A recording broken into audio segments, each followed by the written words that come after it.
একটা মাতৃ গর্ভে থাকা কিন্তু সম্ভব নয়। এখন যদি তোমার মাথাটা পায়ে নিচের দিকে করে পা দুটো ওপর দিকে ঝুলিয়ে দেওয়া হয়, পারবে? 10 মাস 10 দিন এরকম করে পারবে? তুমি 2 দিন 1 দিন থাকো তো দেখি কেমন পারো।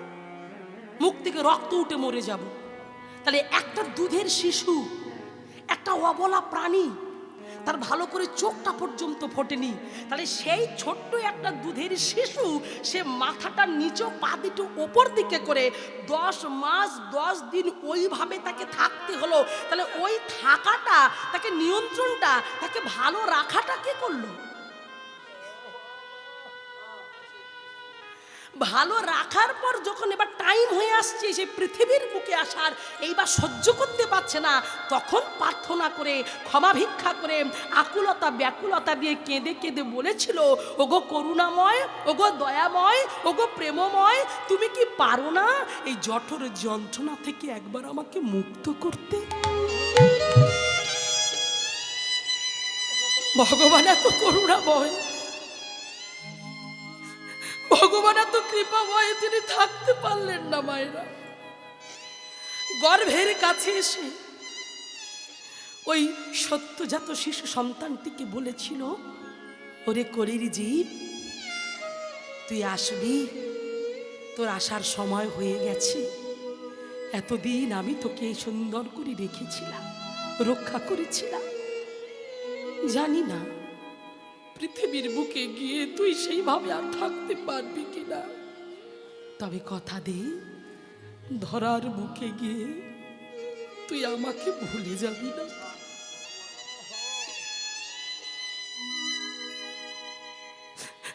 আমাকে ভুলে যাবি না।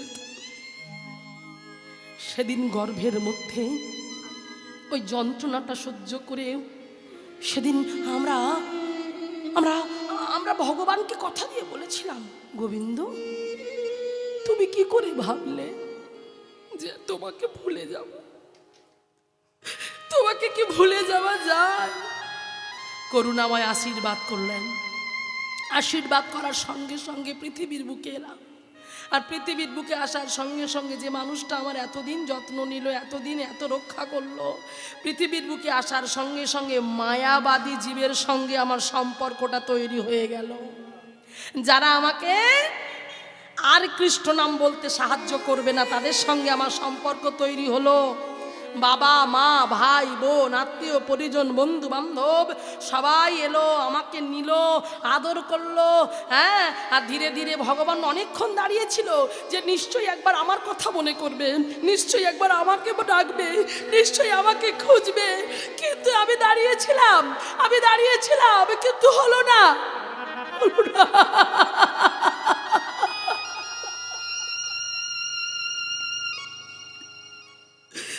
আমি পারলাম না রক্ষা করতে, আমি পারলাম না।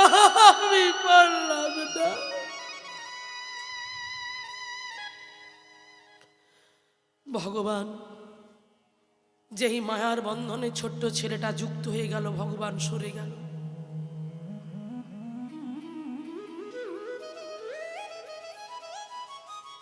তাহলে ভেবে দেখো, যেদিন মায়ের গর্ভে ছিলে সেদিন ভগবান রক্ষা করেছে, যেদিন বাইরে আসা পর্যন্ত তোমাকে রক্ষার দায়িত্ব নিয়েছে, তারপর তুমি তাদেরকে পেয়ে, মাইক জগতের মানুষকে পেয়ে তাদেরকে তুমি আপন করলে, তাদেরকে তুমি নিজের জন ভাবলে, ধন ভাবলে, আর যে তোমায় রক্ষা করলো তাকে অধন ভেবে সরিয়ে দিলে। হায় রে কলির জীব, হায় রে কলির জীব, কোথায় আছি আমরা?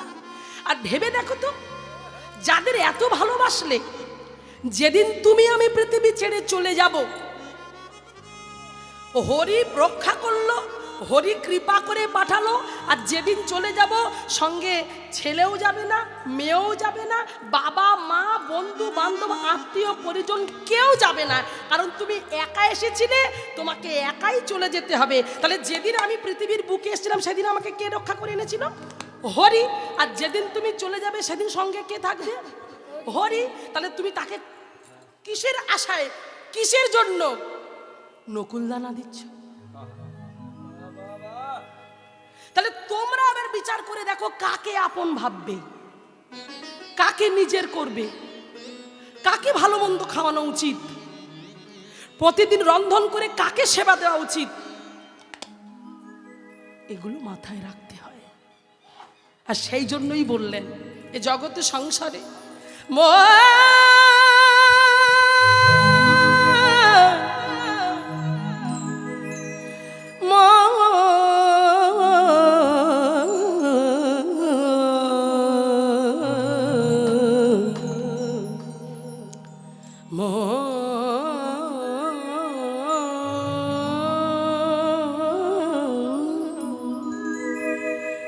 কেন মিছে ভ্রমণ্ডলে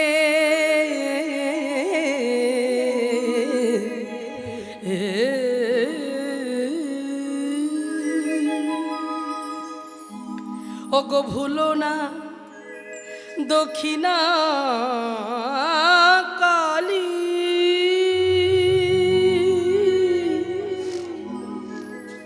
বদ্ধ হয়ে মায়া জানে। ও মায়েরা, এই গানটা শুনেছেন না? কদিন আগে তো বাজলো। এই গান আমরা সবাই শুনি, কিন্তু ব্যাখ্যাগুলো জানতে হবে। এখানে বাস্তবটা তুলে ধরেছে গানের মাধ্যমে। ভেবে দেখ মন কেউ কারো নয়, মিছে ভ্রমণ্ডলে। ভেবে দেখ মন কেউ কারো নয়, মিছে ভ্রমণ্ডলে। ভেবে দেখ মন কেউ কারো নয়, ভুলো না দক্ষিণা কালী, বদ্ধ হয়ে মায়া জানে। ভেবে দেখ মন কেউ কারো নয়, মিছে ভ্রমণ্ডলে। ভেবে দেখ মন কেউ কারো নয়।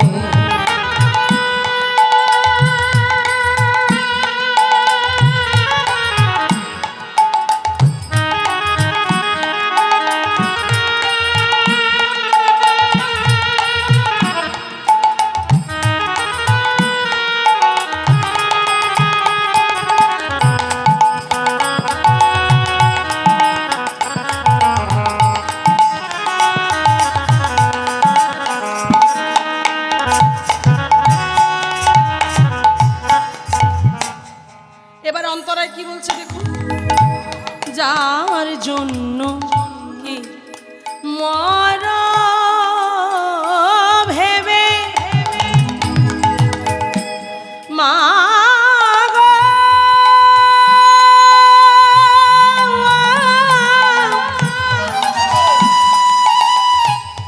মা গো,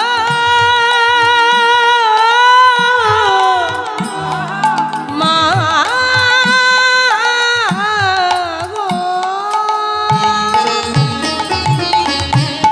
যার জন্য মর ভেবে বলো সে কি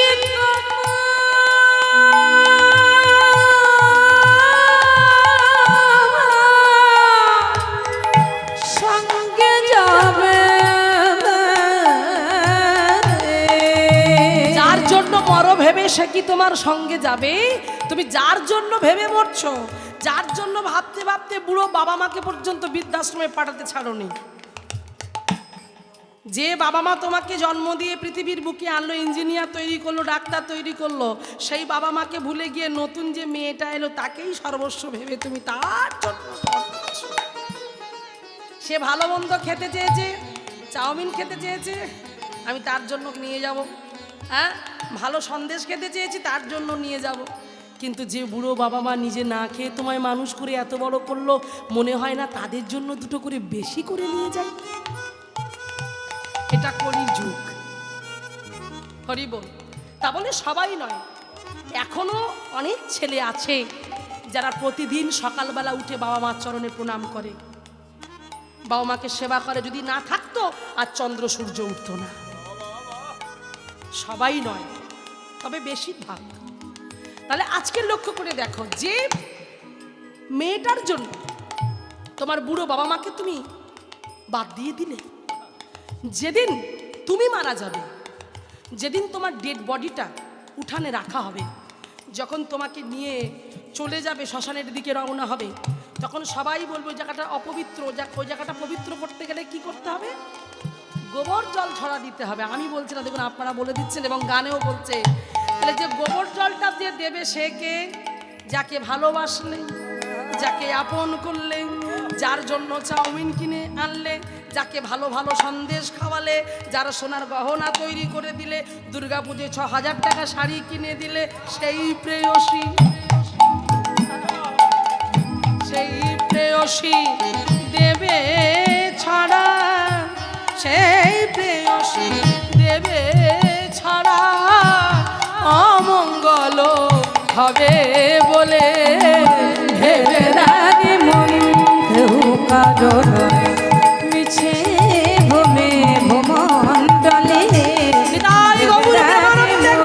কেউ কারো নয়, মিছে ভূমে ভূমণ্ডলে ভেবে রাগে মন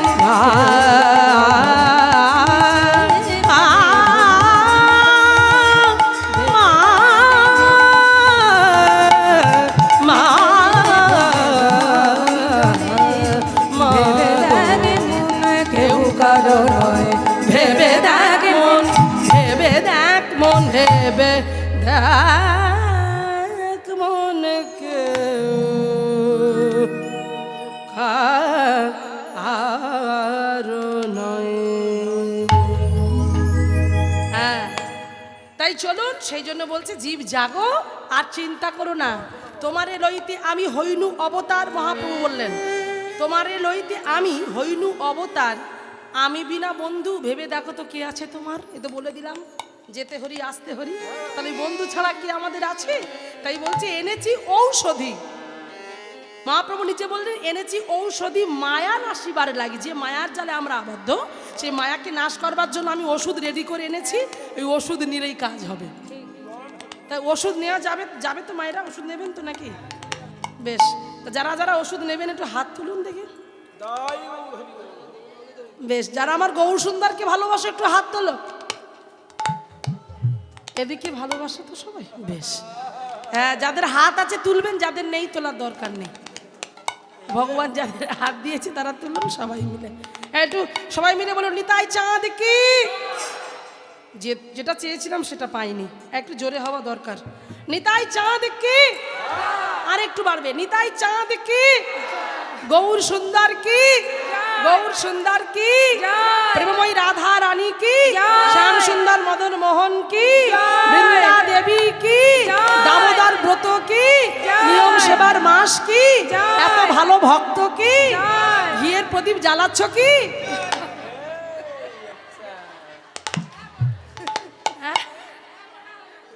হলো? বেশ বেশ, আমায় না ঘিয়ের প্রদীপ জ্বালাচ্ছে তো? বেশ বেশ, হ্যাঁ জ্বালাবেন জ্বালাবেন। তেলটা বাদে ঘিটা, ঘিটা কেন নেবেন? সেই ঘিটা নেওয়ার কারণ হচ্ছে, ভালো প্রশ্ন করেছে কিন্তু, খুব দামি প্রশ্ন। তেলটা বাদে কেন ঘিটা নেব?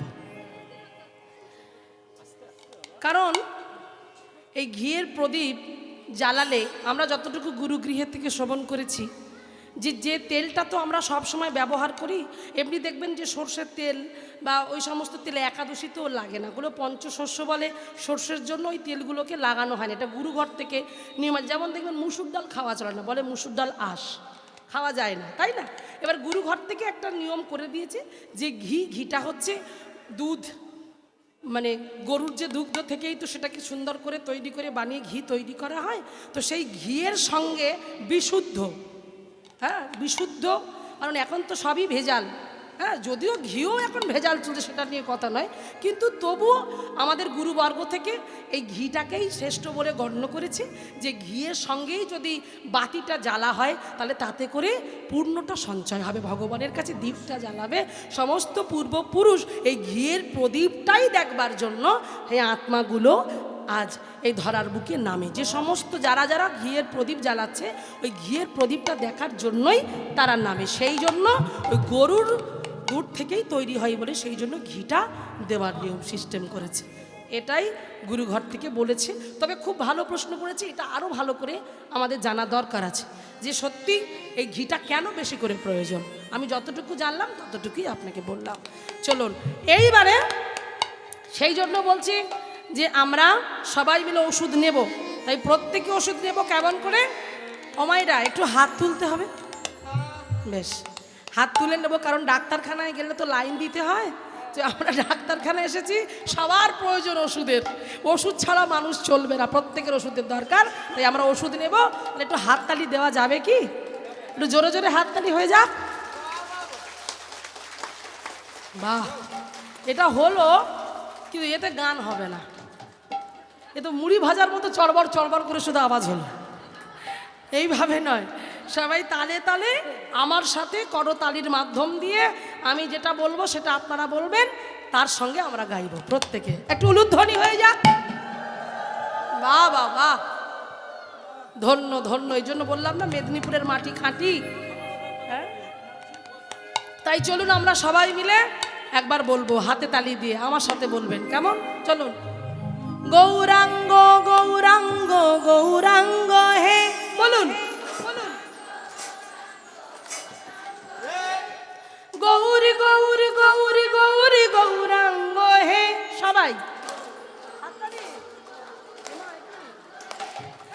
গৌরী গৌরী গৌরী গৌরী গৌরাঙ্গ হে, সবাই বলো। প্রাণী গৌরী জীবন গৌরী গৌরাঙ্গ হে,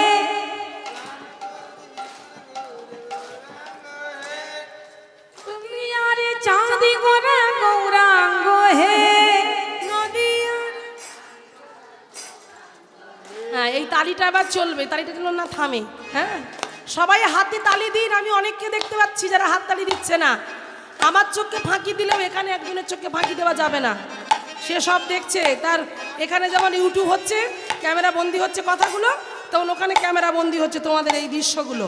হরি বল, সবাই মিলে একসাথে বলবো, ও গোরায় আমাদের, ও গোরায় আমাদের, আমাদের আমাদের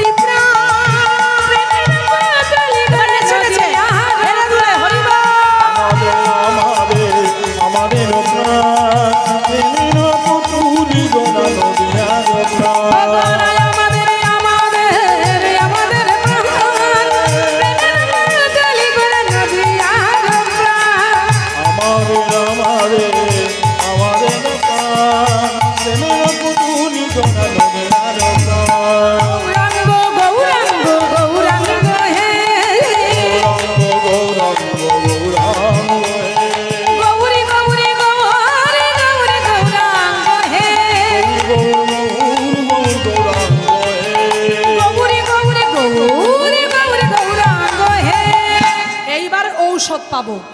এই সব সাকসেস হলো, এবার ওষুধ। কিসের ওষুধ? সবাই মিলে হরে কৃষ্ণ হরে কৃষ্ণ কৃষ্ণ কৃষ্ণ হরে হরে, হরে রাম হরে রাম রাম রাম হরে হরে, কৃষ্ণ হরে কৃষ্ণ কৃষ্ণ কৃষ্ণ হরে হরে, হরে রাম হরে রাম রাম রাম হরে হরে। হরে কৃষ্ণ হরে কৃষ্ণ জয় গৌর হরে রাম রাম রাম হরে হরে,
ধনে দা ধনে তুলকর ধনে তুলকর ধনে দা তুলকর ধনে ধনে দা তুলকর ধনে দা তুলকর ধনে দা ধনে দা ধনে দা ধনে দা ধনে ধনে দা ধনে ধনে দা ধনে দা ধনে দা ধনে ধনে দা ধনে ধনে দা ধনে তুলকর দা তুলকর দা নিতাই গৌর প্রেমানন্দ হরি ভগবতী বিনোদ প্রভু চরণে প্রিয়ারে ভগবতী বিনোদ চরণে রে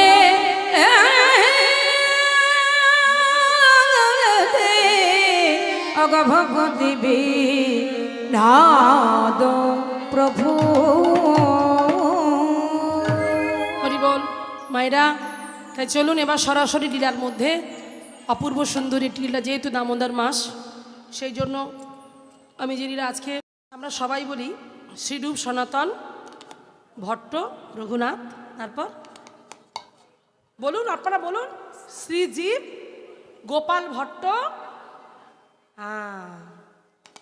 আজকে যে লীলা আমরা শ্রবণ করব ষড়গোস্বামীর মধ্যে শেষের যিনি দাস রঘুনাথ। রঘুনাথ দাসের জীবনের কথা আজ আমরা শ্রবণ করব। কিভাবে তিনি ভক্তি জগতের শীর্ষে স্থানে স্থান পেলেন এবং ষড়গোস্বামীর মধ্যে তিনি একজন হয়ে উঠলেন। কারণ মায়েরা আমরা সবাই বলি আমরা ভক্ত, আমরা ভক্ত, আমরা ভক্ত। ভক্ত হতে গেলে আগে নিজেকে বিলিয়ে দিতে হবে। ভগবান তোমাকে পরীক্ষা করবে, সেই পরীক্ষায় যদি তুমি উত্তীর্ণ হতে পারো, যদি পরীক্ষায় তুমি সাকসেস হতে পারো, তবেই কিন্তু ভগবান তোমাকে গ্রহণযোগ্য বলে মেনে নেবে। কারণ ভগবান কি বললেন, যে করে আমার আশ আমি তার করি ভালো। তাহলে আমি ভুল বলছি, আমি তাহার করি সর্বনাশ, তবু না ছাড়ে সে আমার পাশ, আমি তখনই হয়ে যাই তার। ও তো শর্টে হয়ে গেল, বলতে হবে আমি তখনই হয়ে যাই তার ভাই নয়, বন্ধু নয়, বাবা নয়, মা নয়, আত্মীয় পরিজন কেউ নয়, আমি হয়ে যাই তার দাসের দাস, অনুদাস, চাকরের চাকর। তাহলে কে হবে বাবা তোমার চাকর? সেই ভগবান। তাহলে ভগবান তখনই চাকর হবে, তোমাকে বাজিয়ে দেখবে তুমি আসল সোনা কি নকল সোনা। হ্যাঁ, যদি আসল সোনা হও তবে তুমি সোনার কাছে কদর পাবে। তাই আজকে সেই রঘুনাথ দাসের জীবন, গেংটা বন্ধ করো, রঘুনাথ দাসের জীবনটা কেমন ছিল শুনে নি। চলুন। হুগলি জেলা, হুগলি জেলা গ্রামটার নাম হলো আদি সপ্তগ্রাম। রঘুনাথ দাসের জন্ম। বাবার নাম হলো গোবর্ধন দাস। আর জ্যাঠামশাইয়ের নামটা না বললেই নয়, কারণ জ্যাঠামশাই তারা সন্তান ছিল না বলে ওই রঘুনাথ দাসকে সন্তানের চোখেই দেখেছেন এবং সন্তান স্নেহে বড় করেছেন জ্যাঠামশাই। তাই জ্যাঠামশাইয়ের নাম হলো হিরণ্য দাস আর বাবার নাম হলো গোবর্ধন দাস। সেই গোবর্ধন দাসের একমাত্র পুত্র সন্তান হলো এই রঘুনাথ দাস গোস্বামীপাদ। আর এই রঘুনাথ দাস, হ্যাঁ, তাদের জমিদার বাড়ির ছেলে তো, কারণ জমিদার বাড়ির ছেলে হয়ে 500 বছর আগেকার কথা ভেবে দেখুন, জমিদার বাড়ির 1 মাসের আয় ছিল 500 বছর আগে ঘটনা বলছি, যেখানে বলছে ওই জমিদারির 1 মাসের আয় ছিল 12 লক্ষ টাকা। এখন হিসেব করুন, আপনারা তো ভালো হিসেবই, আমি অত হিসেব টিসেব জানি না। হিসেব করে দেখুন কত টাকা হতে পারে 1 মাসের আয় যদি 12 লক্ষ টাকা হয়। হ্যাঁ, সেই বাড়ির ছেলে সোনার চামচ মুখে নিয়ে বড় হয়েছে। সেই ছেলে কি করে ত্যাগটাকে বেছে নিল, ত্যাগের জীবনটাকে বেছে নিল, সুখ ছেড়ে দিয়ে। আমরা তো জানি এটাই সুখ, আমরা তো জানি এটা প্রকৃত সুখ। এই সন্তান আদি স্বামী পুত্র তাদের নিয়ে আল্লাহ রামত করে থাকবো, দুধে ভাতে আমার ছেলে মেয়েরা থাকবে, এটাই তো আনন্দ।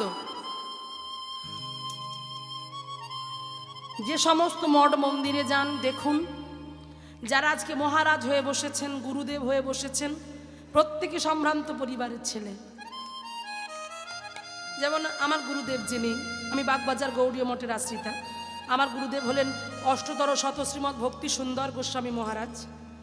তো সেই গোস্বামী পাদ আমাদের গুরুদেবের বাড়ি মেদিনীপুরের ছেলে। তিনি বাগবাজারের প্রধান স্থানে বসে আছে মঠের মিশনে। যেমন ইস্কনে যিনি এখন আছেন বর্তমান গুরুদেব জয় পতাকা মহারাজ। জয় পতাকা মহারাজ আমেরিকানবাসী, তিনিও একটা মাত্র সন্তান। তাহলে তানাদের ভাবনা চিন্তাটা কত উচ্চ মানের দেখুন। তারা ভেবেছে সংসারটা অসার, সবটা জিরো, এখানে কিচ্ছু পাওয়া যাবে না, এখানে কিচ্ছু নেই, শুধু মায়ায় ভরা এ সংসার, মায়ায় ভরে আছে। এখানে গেলে কৃষ্ণ কি, ভগবান যে কে এটা জানা যাবে না, আর এটা জানতে গেলে আমি সন্ন্যাসী হব। তাই ত্যাগের বস্ত্র পরিধান করলেন, হ্যাঁ, ত্যাগের বস্ত্র। তাই ভেবে দেখুন, সেই জন্য বলছে সংসারে সুখে নাই তবু সুখী খুঁজি, তবু সুখ খুঁজি, ত্যাগে সুখী ভোগে নয় কতটুকু বুঝি, কতটুকু বুঝি, সুখ সুখ করি তবু সুখী নাহি পাই, তবু সুখ পাবো ভাবি ভূমিয়া বেড়াই, ভূমিয়া বেড়া। তাহলে কোনটা সুখ ভেবে দেখুন। সুখ সুখ করি তবু সুখ নাহি পাই, তবু সুখ পাবো ভাবি ভূমিয়া বেড়াই। প্রতিদিন সকালবেলা করে উঠে আমার বাবারা, আমার দাদা ভাইরা কোনো রকম একটু মুখে দিয়ে ট্রেনের জার্নি করে ভোর 5টার সময় যাচ্ছে, রাত 11টার সময় ওভার টাইম করে ফিরছে। তাহলে ছুটছে কিনা? ছুটছে কিসের জন্য? দুটো অর্থের জন্য। দুটো অর্থ হলে একটু সংসারে সুখ আসবে, একটু ভালো করে ছেলে মেয়েরা খেয়ে মেখে থাকতে পারবে, এইটার জন্য। তাহলে এইবার ভাবক বলছে তুমি ছুটছো কোথায়? প্রতিদিন তুমি ছুটছো, এই ছুটছো কোথায়? তুমি কি এই ছুটতে ছুটতে কোনোদিন সংসারে একটু হয়তো সুখ পেয়েছো, টাকা আছে সুখ পেয়েছো, শান্তি খুঁজে পেয়েছো?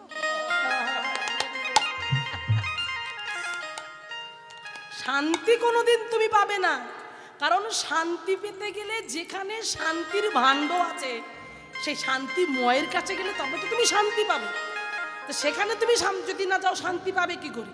এখন একটা 4তলা বাড়ির একজন ভদ্রলোক, সে বাজারে গিয়েছে, আপনি যদি জিজ্ঞাসা করেন কাকু কেমন আছেন, কাকু একেবারেই বলবে মোটামুটি আছে। এটা শুধু কাকুর দোষ নয়, আমাদের সবার দোষ। আমরা জীবনে কোনোদিন কেউ বলি না যে আমি ভালো আছি, এক চান্সে কেউ বলি না, আমরা বলি মোটামুটি চলে যাচ্ছে, ওই কোনো রকমে হরির দয়ায় চলে যাচ্ছে। কেউ বলি না যে আমি দারুণ আছি। তা ওই লোকটিও তেমন বলছে আমি ভালো নেই। তা ওই ভদ্রলোক যিনি জিজ্ঞাসা করেছিলেন, ভদ্রলোক বলছে, এই আসতে, ভদ্রলোক বলছে যে কাকু আপনি তো ব্যাংকে চাকরি করেন, আপনার তো ভালো চাকরি আছে, আপনি যদি এমন করে বলেন তাহলে আমরা কোথায় যাই? হ্যাঁ, এটা হচ্ছে দেখুন যারা বড়লোক বাড়ির লোকের কথা।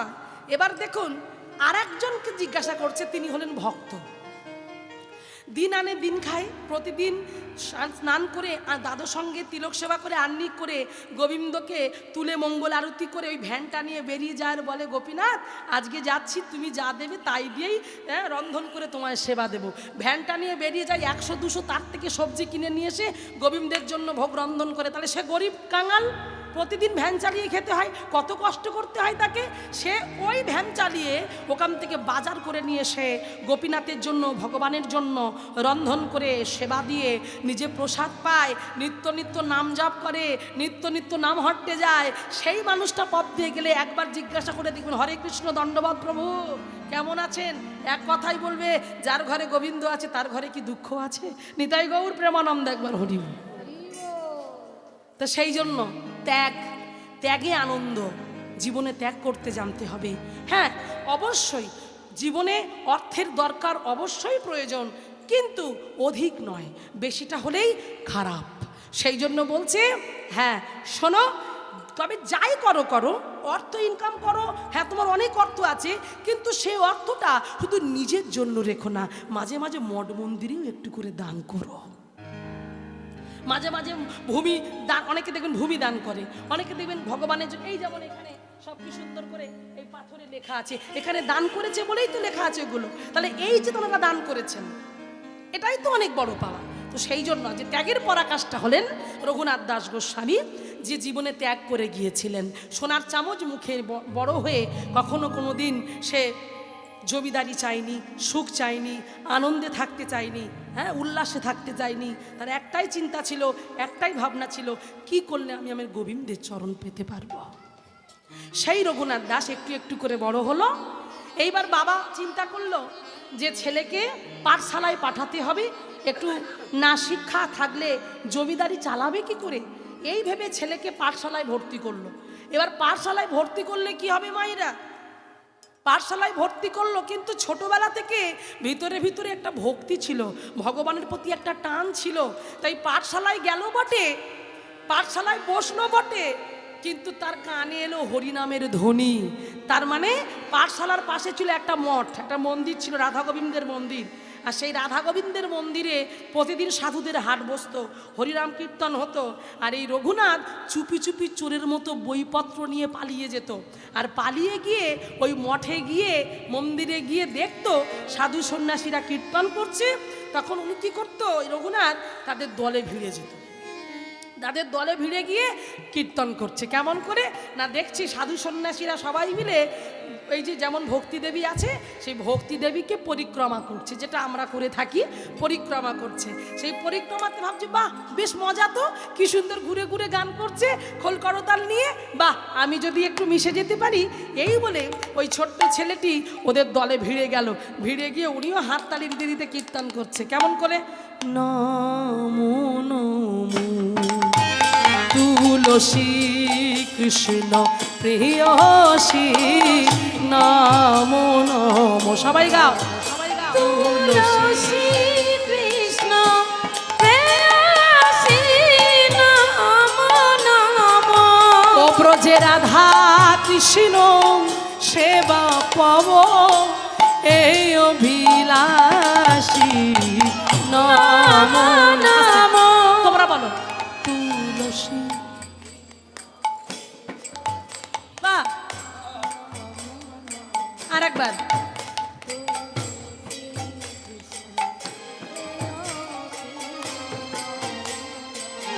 তারপরেরটা, যে তোমার শরণ এলাই তুমি তার বাঞ্ছা পূর্ণ হয়। যে তোমার শরণ লয় কালের আর বাঞ্ছা পূর্ণ হয়। যে তোমার শরণ এলাই তার বাঞ্ছা পূর্ণ হয়। যে তোমার শরণ লয় তার বাঞ্ছা পূর্ণ হয়। করে করো তারে বৃন্দাবনবাসী তুলসী কৃষ্ণ প্রেয়সী নমো নমো। মোরে অভিলাষ বিলাস কুঞ্জে দিও মা। মোরে অভিলাষ বিলাস কুঞ্জে দিও বাস। মোরে অভিলাষ বিলাস কুঞ্জে দিও বাস। সেবায় অধিকার দিয়ে করো নিজ দাসী নমো নমো। তুলসী কৃষ্ণ প্রেয়সী নমো নমো। ওগো এই নিবেদন ধরো সখী অনুগত করো। এই নিবেদন ধর সখী অনুগত কর। নয়ন হেরিব সদা যুগলের উপর আসি নমো নমো তুলসী কৃষ্ণ প্রেয়সী নমো নমো। দিন কৃষ্ণ দাসে কয় এই যেন মোর হয়। দিন কৃষ্ণ দাসে কয় এই যেন মোর হয়। শ্রী রাধা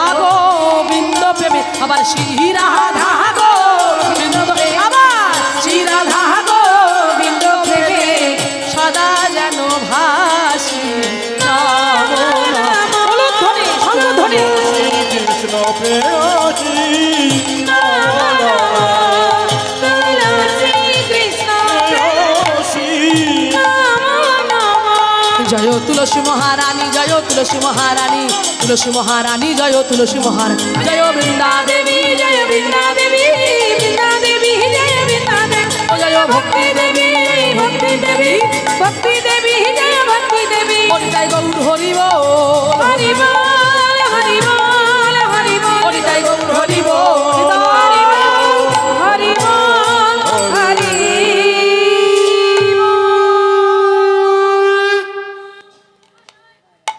নাম সংকীর্তনের মধ্যে মত্ত হয়ে থাকলেন রঘুনাথ। জমিদার বাড়ির ছেলের অবস্থা দেখো মায়েরা, আর স্কুলে পড়াশোনা করে না। পণ্ডিত মশাই চিন্তা করলো এই খবরটা যদি না জানাই দিন দিন আমাদেরই সম্মান যাবে, তাই গেলেন জমিদার বাড়িতে পণ্ডিত মশাই। আর জমিদার বাড়িতে পণ্ডিত মশাই গিয়ে বললেন জমিদার বাবু, জমিদার বাবু। গোবর্ধন দাস বেরিয়ে এসেছেন। এ কি পণ্ডিত মশাই আপনি? জমিদার বাবু শুনুন, আপনারা আপনাদের ছেলেকে একটুখানি বোঝান। কেন, কি হয়েছে? আপনাদের ছেলে পাঠশালায় যায় বটে, কিন্তু পড়াশোনা করে না। কি বলছেন আপনি? হ্যাঁ, কারণ পাশেই একটা মন্দির আছে। চুপি চুপি কখন যে পালিয়ে গিয়ে মন্দিরে যায় আমরা জানি না।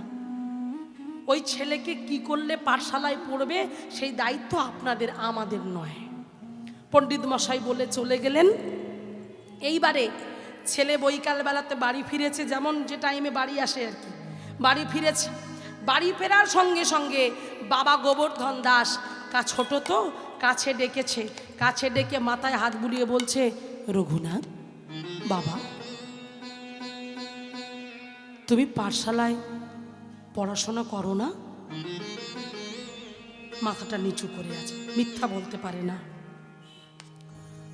পণ্ডিত মশাই বাড়িতে এসেছিল, তুমি কি জানো? মাথা নিচু করে আছে। তুমি নাকি পড়াশোনা করছো না, পাশে কোনো একটা মন্দির, সেই মন্দিরে গিয়ে সময় কাটাচ্ছ। কি ব্যাপার বাবা, কি হয়েছে? ছেলেটা বাবাকে যেন বলে উঠলো, বাবা গো, আমার পড়তে ভালো লাগে না। যেটা এখন সব বাচ্চাদেরই হয়, পড়তে ভালো লাগে না। বাবাকে গিয়ে বলছে, বাবা আমি আর পড়াশোনা করব না। বাবা বলছে, কি বলছিস তুই? পড়াশোনা করবি না মানে? জ্যাঠামশাই শুনতে পেলে তোর কি করবে জানিস? দেখো বাবা, আমার পড়াশোনায় মন লাগে না। তাহলে কি করতে ভালো লাগে?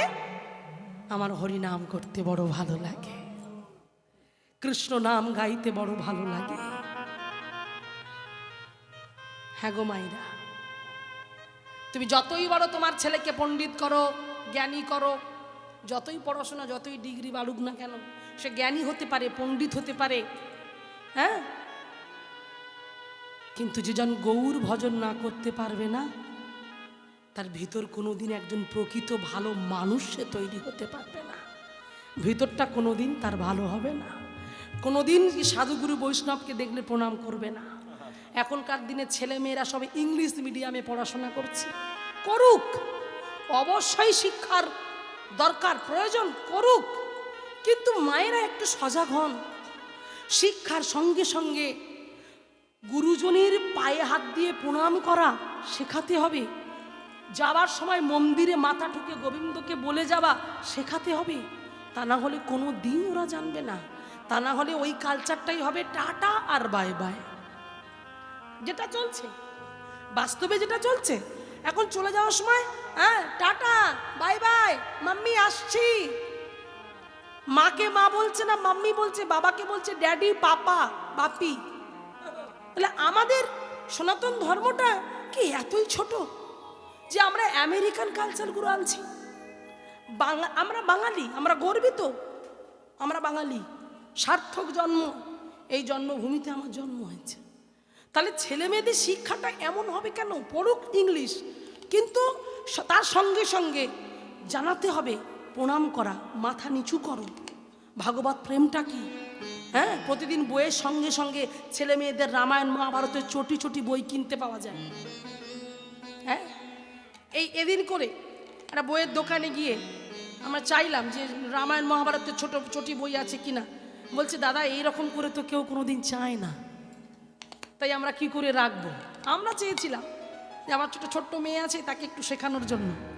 তো বলছে দাদা এরকম করে বইয়ের দোকানে আমরা এরকম ছোট চটি বই রামায়ণ মহাভারত কেউ চায় না, সবাই তাদের গুরুত্বপূর্ণ পড়াশোনা নিয়ে ব্যস্ত, বাচ্চাদেরকে নিয়ে, কিন্তু এইরকমভাবে কেউ চায় না। তাই মায়েরা পাওয়া যায় বিভিন্ন মঠে, দেখবেন একটু খোঁজ করলে ছোটি ছোটি বই পাওয়া যায়। সেই বইগুলো মাঝে মাঝে ওই ইংলিশ পড়ার সঙ্গে সঙ্গে বইগুলো একটু সরিয়ে নিয়ে মাঝে মাঝে শোনাবেন এইটা ভগবান কৃষ্ণ, এটা ভগবানের মা যশোমতী, এটা ভগবানের মা নন্দ বাবা, এরকম করে শেখাবেন। একটু একটু শেখাতে শেখাতে শেখাতে শেখাতে জানবেন যেমন তারা পণ্ডিত হবে, যেমন জ্ঞানী হবে, তেমন কোনো না কোনো একদিন তারা বৈষ্ণব চূড়ামণি হয়ে উঠবে। ভগবান সম্বন্ধটা কি জানতে পারলো, ভগবান বস্তুটা কি জানতে পারলো, এগুলো জানাবেন। সেই জন্য এখানে বলছে চারি বেদ সর দর্শন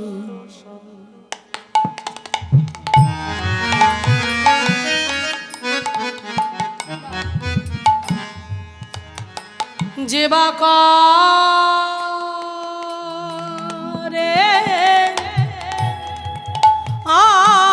অধ্যায়ন, সে যদি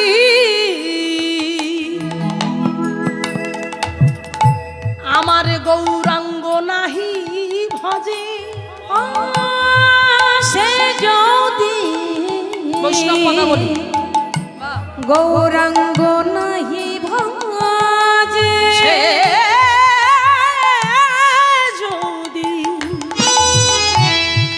গৌরাঙ্গ নাহি ভজে, সে যদি গৌরাঙ্গ নাহি ভজে, চারি বেদ সর দর্শন যেবা করে অধ্যায়ন। সারা রাত পড়ছো, বেদ পড়ে শেষ করেছো, উপনিষদ পড়ে শেষ করেছো, সব তুমি পড়েছো, তুমি জ্ঞানী, তুমি পণ্ডিত, কিন্তু তুমি যদি আমার গৌর চরণ না বুঝতে পারো, তুমি যদি আমার গৌরাঙ্গকে না জানতে পারো, জানবে তোমার এই পড়া, সব পড়ার যে সাফল্যতা তুমি পেয়েছো, সেই পড়ার সাফল্যতাটা তার মুখে ছাই পড়ে যাবে, একটু একটু করে গুরুত্ব কমে যাবে। সেই জন্য বলছে চারি বেদে সর দর্শন যেবা করে অধ্যয়ন, সে যদি গৌরাঙ্গ নাহি ভজে, কি বা তার অধ্যয়ন।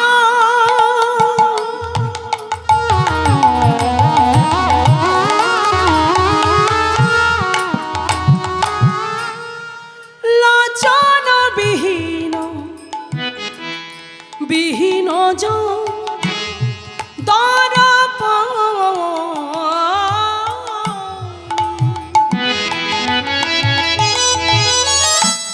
কি বা তার কাজে,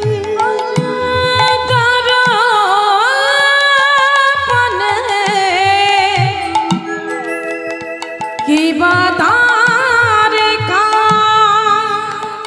তাহলে দেখো কি বললেন, যে যতই তুমি পড়ো, লোচন বিহীন জন, লোচন মানে চোখ, বিহীন মানে নেই, অন্ধ।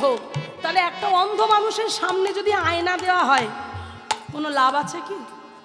কারণ তার তো চোখ নেই, আয়না দিলে তো দেখতে পাবে না। তাই পদকর্তা কোন জায়গার সঙ্গে কোনটার সঙ্গে মিল দিল দেখুন। যেমন একটা অন্ধ লোকের সামনে আয়না দিলে দেখতে পায় না, ঠিক তেমন তুমি যতই চারিবে সর দর্শন পড়ো, সে যদি আমার গৌর ভজন না করতে পারে, তাহলে সেই পড়াশোনার মুখে ছাই। এবার বলছে বেদ বিদ্যা দুই,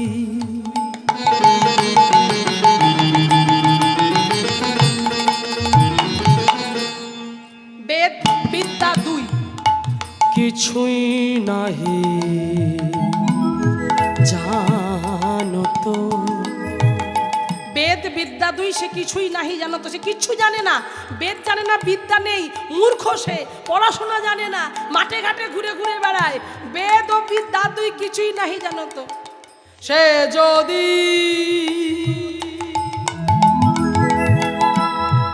গৌরাঙ্গ করে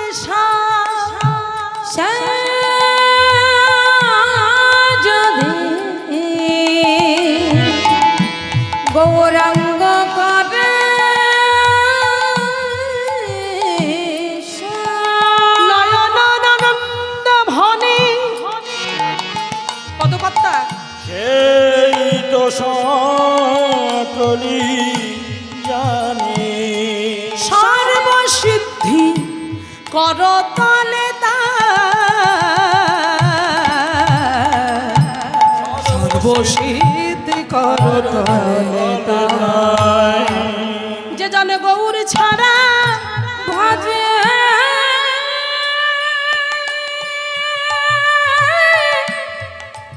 না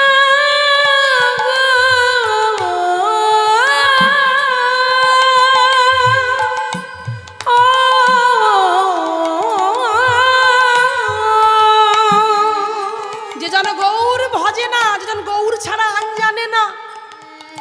লক্ষ্য করে দেখো, সেই জন্য বলছে নয়নে নন্দে, মানে সেই তো সকলে জানে সর্বসিদ্ধি করতলে তার। যেজন গৌর চরণ সার করেছে, গৌর চরণ ভজনা করেছে, তার মতো পবিত্র ভক্ত আর জগতে হয় না। তো সেই জন্য আজকে সেই রঘুনাথ দাস বাবাকে বললেন, বাবা আমি পড়াশোনা করব না, আমার ভালো লাগে না, আমি হরিনাম করব।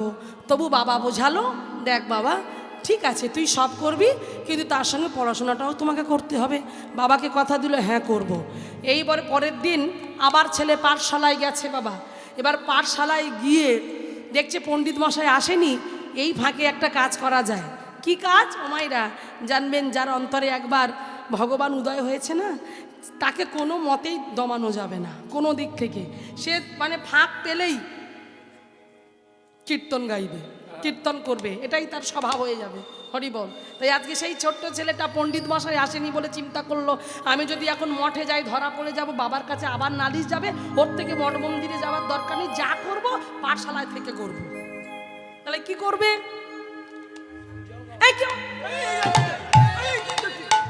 না না কিছু, রঘুনাথ ডাকছে, এদিকে আয়। কি করছিস ওখানে? এদিকে আয়।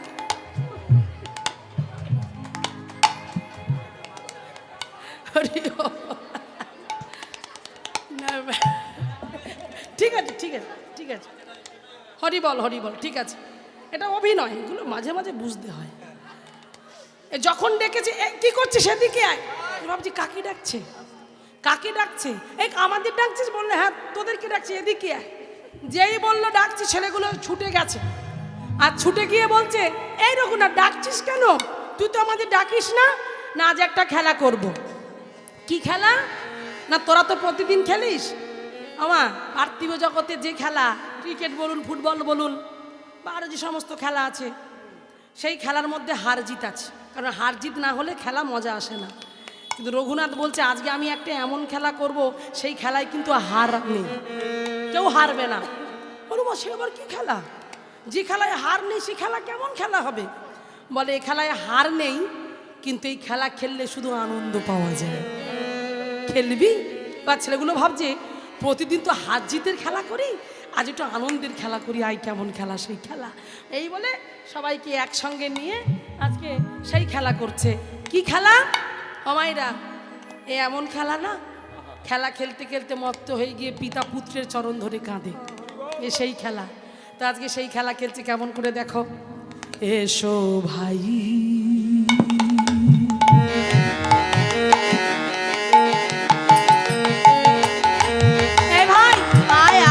সবাইকে একত্রিত করেছে, এক জায়গায় করেছে।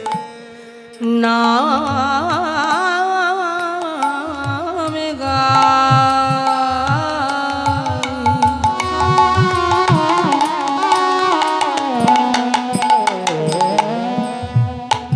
হরি না কৃষ্ণ না মধুর না হরি না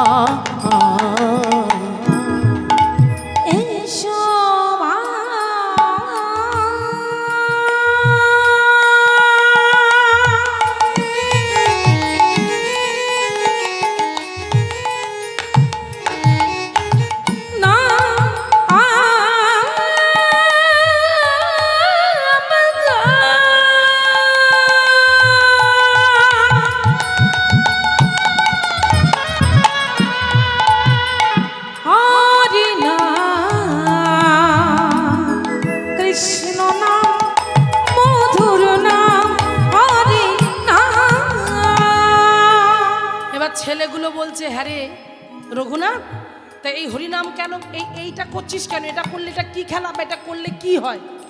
এই হরিনামটা আমরা করব কেন, করলে কি হয়, প্রশ্ন করছে ছেলেগুলো।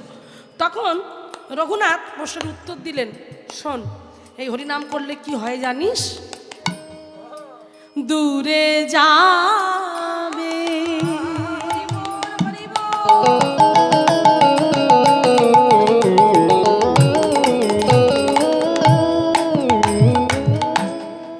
ত্রিতাব জ্বালা, ত্রিতাব জ্বালা, ত্রিতাব জ্বালা।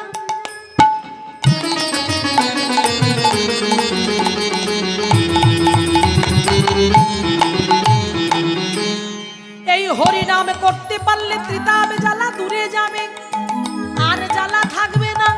আমরা প্রত্যেকে জ্বালাই জ্বালাই জর্জরিত। ও মাইরা বলছে সেই জ্বালা দূর করতে গেলে মহাপ্রভু বললেন, 10 5 মিলে নিজে গৃহেতে বসিয়া কীর্তন করো হে সবে। টিভি সিরিয়ালের যা চাপ, কখন হাততালি দেবে, হাততালি দিয়ে কীর্তন করার সময় নেই আমাদের। হরি হরি বলো মাইরা।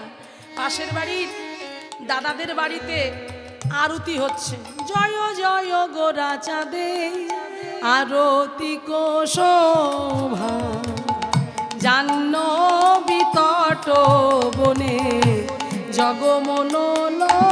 এই রিয়া, দরজাটা বন্ধ করতো, কানে এত আসছে না, একটু সিরিয়ালও দেখতে দেবে না? হ্যাঁ, সারাদিনের কাজের পরে একটু দেখতে বসি, একটু সিরিয়াল দেখি, সিরিয়ালটা পর্যন্ত দেখতে দেবে না। বন্ধ কর, বন্ধ কর, দরজা বন্ধ করে দে। হ্যাঁ, তাহলে দেখুন, এবার টিভি সিরিয়াল দেখতে দেখতে ওদিকে হইচই পড়ে, বাবা কি হলো, কি মারামারি হচ্ছে ওদিকে। এই রিয়া, টিভিটা বন্ধ কর, টিভিটা বন্ধ করে, ওইদিকে ঝগড়া পেতে, চল চল আগে যাই, চল আগে যাই, আগে যাই। দেখুন, সঙ্গে সঙ্গে বিমলদার বাড়ি ঝগড়া থামাতে গেছে, টিভি দেখছি, টিভি বন্ধ করে দিয়ে সেখানে গিয়ে ভিড়ের মধ্যে মুখ বাড়িয়ে বলছে, হ্যাঁ গো, কার সঙ্গে কি হয়েছে গো, কি ব্যাপারটা, কি কি নিয়ে মাথা ফাটাফাটি হলো, আমরা পাশে আছি জানতেই পারলাম না, কি নিয়ে হলো। তাহলে দেখুন, এত আগ্রহ ঝগড়াতে কার সঙ্গে কি গন্ডগোল হয়েছে ওটা জানার জন্য, এতটা আগ্রহের সঙ্গে বলছে কার সঙ্গে কি হলো, পাশে আছি জানতে পারলাম না। আর পাশের বাড়ির দিদির বাড়ি হরিনাম হচ্ছে বলে বলে বন্ধ করতে বল। তাহলে ওই আগ্রহটা যদি এটার প্রতি থাকতো, তাহলে আমাদের জীবনটাই অন্যরকম পাল্টে যেত। কিন্তু আমরা তো হবার নয়। ভগবান আমাদের বুদ্ধি দিয়েছে, বিবেক দিয়েছে, জ্ঞান দিয়েছে, সব দিয়েছে। ভগবান বলেছে খরচা করবে কিভাবে সেটা তোমার দায়িত্ব। আমি তোমাকে মানুষ করে পাঠিয়েছি, তোমাকে বুদ্ধি দিয়েছি, তোমাকে জ্ঞান দিয়েছি, তোমাকে পরিপূর্ণ করে সব দিয়েছি। এবার তুমি কোনটায় খারাপ কাজে খরচ করবে বেশি করে আর ভালো কাজে করবে, সেটা তোমার ব্যক্তিগত ব্যাপার, উপরে তার বিচারটা হবে। তাই আজকে দেখুন, তাই কি বলছি, যদি সকাল সন্ধ্যা করে একটু হরিনাম করা যায়, কৃষ্ণ নাম করা যায়, আমাদের সকল দুঃখ দূরে যাবে। আর কি বললেন, কেন করা যায় না? বাড়িতে রন্ধন করতে করতেও করা যায়। আপনি রন্ধন করছেন, এক হাতে কলার ডান্ডা ধরেছেন, এক হাতে খুন্তি নিয়েছেন, জোরে জোরে গাইতে হবে না, গুনগুন করে গাইবেন, হরে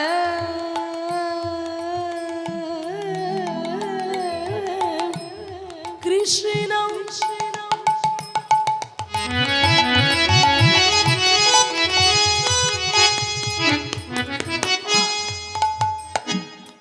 হরে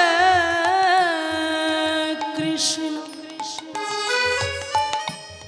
কৃষ্ণ কৃষ্ণ হরে হরে হরে রাম হরে রাম রাম রাম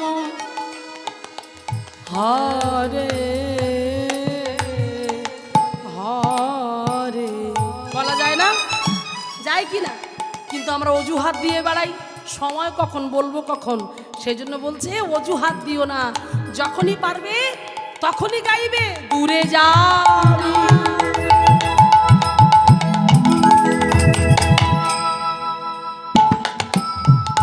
ত্রিতাবে জ্বালা তোমরা জপ,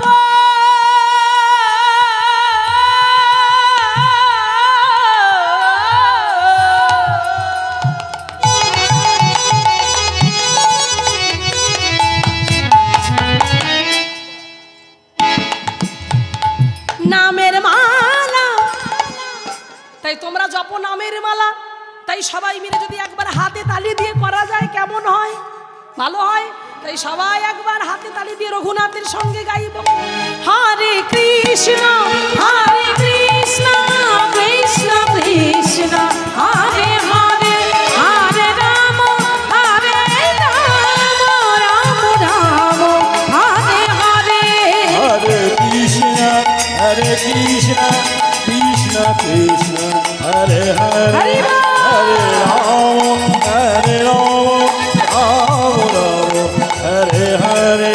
হরে কৃষ্ণ হরে উলুধ্বনি উলুধ্বনি কৃষ্ণ কৃষ্ণ হরে হরে হরে রাম রাম রাম হরে হরে।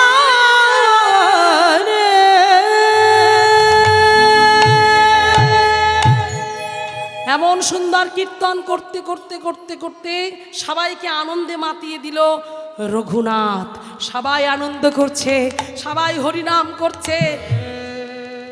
সেটাও সহ্য হলো না, সেটাও সহ্য হলো না, সেটাও চলে গেল রাজা জমিদার বাড়িতে। ও মাইরা ভেবে দেখুন, কৃষ্ণ নাম করতে কত বাধা, হরিনাম করতে কত বাধা। তাহলে একটা কথা জানবেন মাইরা, আগুন জ্বলছে, সেই আগুনে যদি ঘি ঢালা হয় আগুনটা নিভে যাবে তো? হ্যাঁ, আগুনে যদি ঘি ঢালা হয় তাহলে সেই আগুনটা আরো দাউ দাউ করে জ্বলবে। তাহলে এখানে আগুন জ্বললো, কোথায় আগুন জ্বললো? ঘরে নয়, মনে। কার মনে? রঘুনাথের মনে আগুন জ্বললো। আর সেই আগুনে ঘি দিতে চলে আসছেন আর একজন। তিনি কে?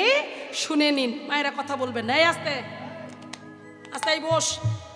ঘি ঢালার জন্য চলে এলো কে না? বেনাপোলে লক্ষ্য হীরার কর্ণে যিনি নাম পৌঁছে দিয়েছিল, নামটা বলতে পারবেন কে তিনি? লক্ষ্য হীরার কর্ণে নাম দিয়েছিলেন, বলুন। হ্যাঁ, নামাচার্য ভক্ত হরিদাস ঠাকুর। সেই হরিদাস ঠাকুর তিনি আসছেন কোথায় না?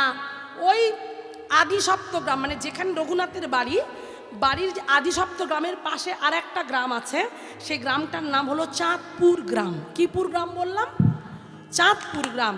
সেই চাঁদপুর গ্রামে এলেন হরিদাস ঠাকুর। কার বাড়িতে উঠলেন জানেন? নামটা জেনে নিন। তিনি হলেন অদ্বৈত আচার্য ঠাকুরের মন্ত্র শিষ্য ছিলেন, যার নাম হলো বলরাম আচার্য। আবার এই বলরাম আচার্য ওই রঘুনাথ দাসের বাড়ির পুরোহিত ছিলেন। সেই বাড়িতে গিয়ে উঠলেন হরিদাস ঠাকুর। এবার হরিদাস ঠাকুর যখন ওইখানে গেলেন, হরিদাস ঠাকুর মানে পরম বৈষ্ণব এসেছে শুনে, এই আপনারা যেমন কীর্তন শ্রবণ করার জন্য নিজ নিজ গৃহ ছেড়ে চলে এসেছেন, ঠিক তেমন করে সমস্ত গ্রামবাসীবৃন্দ আজ হরিদাস ঠাকুরের চরণ ধুলা নেবার আশায় তারা ঘর বাড়ি ছেড়ে ছুটতে ছুটতে ওই বলরাম আচার্যের বাড়িতে এসে উঠেছেন। এবারে কারণ আমরা সবাই জানি বৈষ্ণবের পদধূলি তাহে মোর স্নান কেলি, তর্পণ মোর বৈষ্ণবের নাম।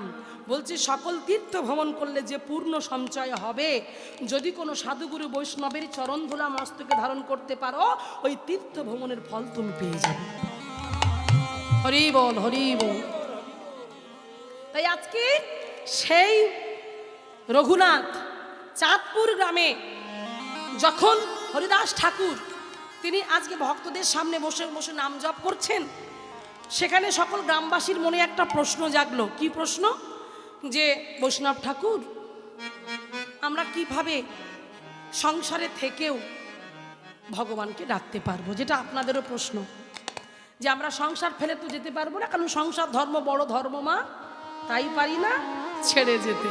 তাহলে সংসারটা বড় ধর্ম, সেই ধর্মের মধ্যে থেকে সংসার ধর্ম করো, সংসারের মধ্যে থেকেও কৃষ্ণ নামটাকে করতে বলছি। কারণ সত্য যুগের মতো তপস্যা করতে বললো না, ত্রেতার মতো যজ্ঞ নয়, দাপরের মতো পূজা নয়, কলিযুগে শুধু বদন দিয়েছে বলবার জন্য। শুধু কৃষ্ণ নাম বলো, তাতেই হবে, তাতে উদ্ধার হবে। বদন একটু আগে বললাম, আমরা যদি মনে করি যে এ সংসারটা আমার, আমার, আমি কে? তুমি আমি জানি আমি কে? কেউ জানি না। কারণ এই যে আমি বলে এত গর্ব করি, আমার আমার ছেলে, আমার মেয়ে, আমার বাড়ি, আমার আমার আমার আমার করে মরি, আমিটা বলা যাবে না। আমিটা কি আমরা নিজেরাই জানি না। এখন ধরুন আমার দুটো পায়ের মধ্যে একটা পা যদি আমার কেটে বাদ চলে যায়, আমি কি মরে যাব? বেঁচে থাকবো। আমার দুটো চোখের মধ্যে দুটোই অন্ধ হয়ে গেল, আমি কি মরে যাব? বেঁচে থাকবো। দুটো হাতের মধ্যে একটা হাত কেটে বাদ চলে গেল, আমি বেঁচে থাকবো। তাহলে আমি কে? সব যদি কেটে বাদ চলে যায়, বেঁচে আমি থাকবো। তাহলে আমিটাকে চিন্তা করুন। সেই আমিটা যদি চলে যায়, তুমি আমি বেঁচে থাকবো। সেই আমিটা কে? হাত দিয়ে দেখো, ভিতরে একটা শব্দ শোনা যাচ্ছে, tick tick tick tick tick করে শব্দ শোনা যাচ্ছে। তা ওই যে শব্দটা হচ্ছে সূক্ষ্ম রূপে পরমাত্মা ভগবান এই আত্মা রূপে বসে আছে। এই আত্মাটা যদি বেরিয়ে যায়, তাহলে এত গর্ব থাকবে না। তখন কি হবে? শ্মশানে নিয়ে সবাই চলে যাবে। বলো হরি, বলো হরি, বলো হরি। কারণ মন তুই রইলি।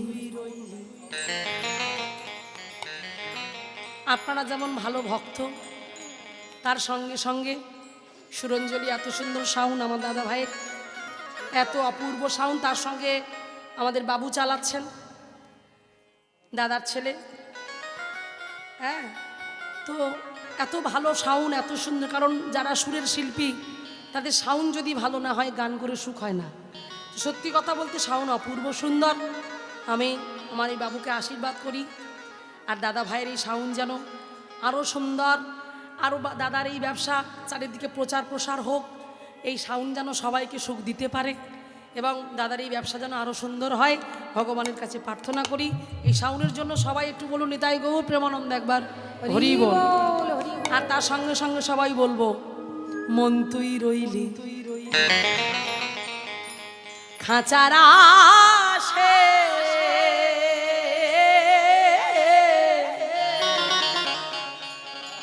ওরে খাঁচা যেত,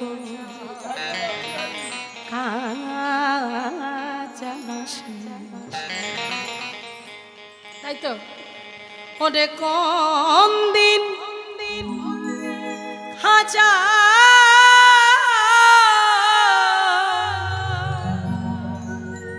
পড়েবে খসে রে,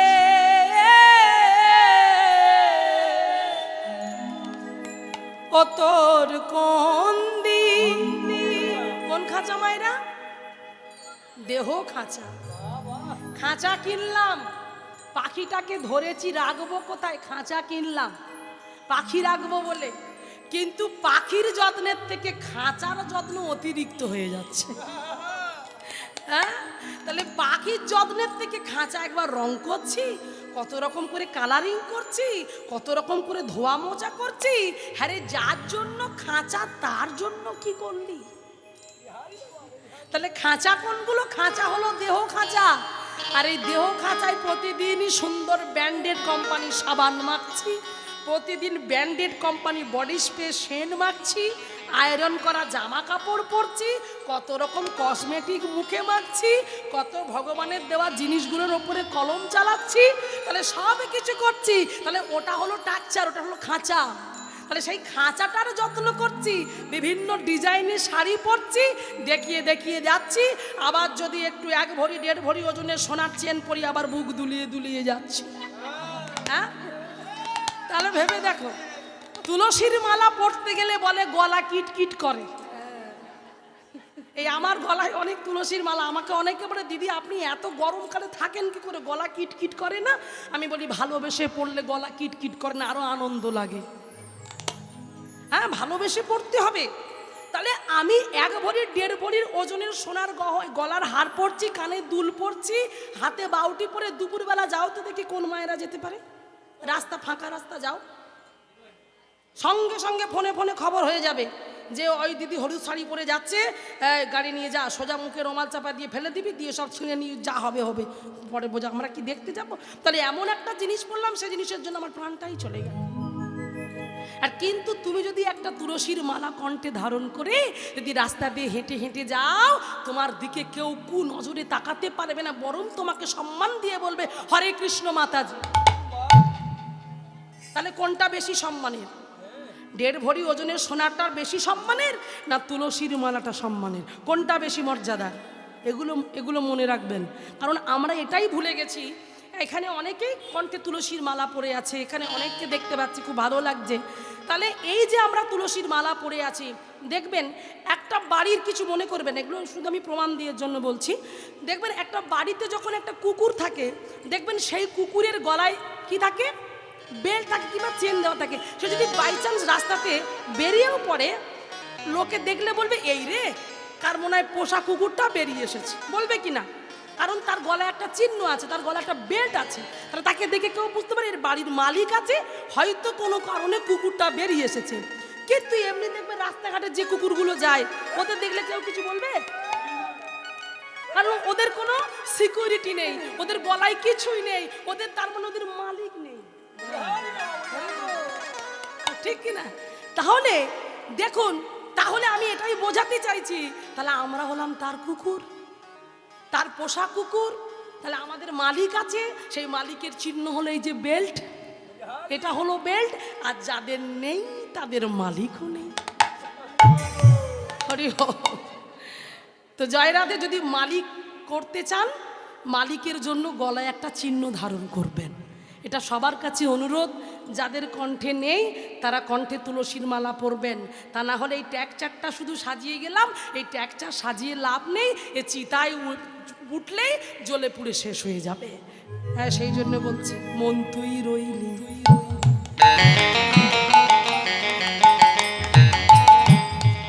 খাঁচারা আসে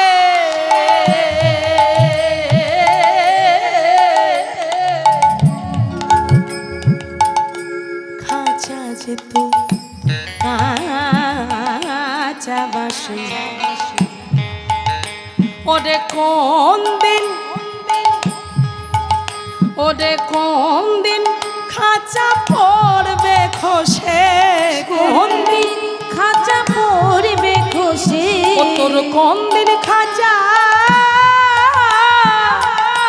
পড়বে খসে, কোন দিন খাঁচা পড়বে খসে। তাহলে কোন দিন কাঁচা পড়বে খসে গানটা লিখলো কে? কি সুন্দর বললো, মুসলমানের ছেলে।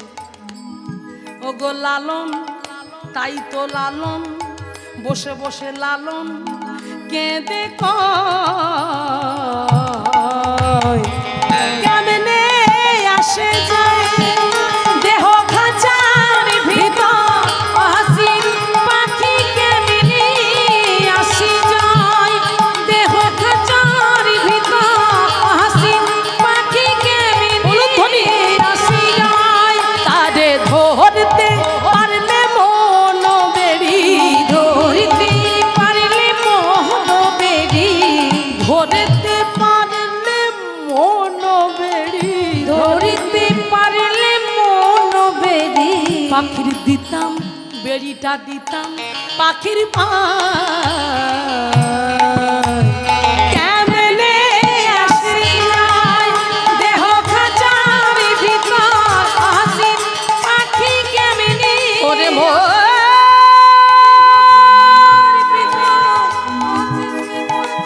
ওরে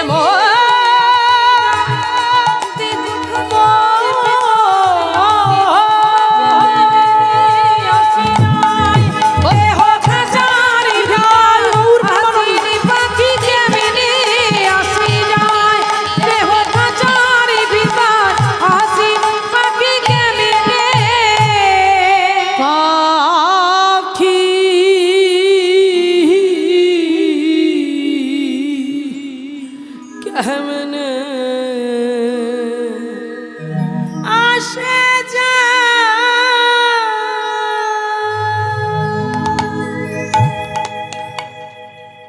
তো সেই জন্য আজকে সেই রঘুনাথ এদিকে যখন হরিদাস ঠাকুর সকল ভক্ত মানে সমস্ত গ্রামবাসীদের বলছে যে সংসারের মধ্যে থেকে সদা সর্বদাই নাম জপ করো, কৃষ্ণ নাম জপ করো, হরিনাম জপ করো বলছি।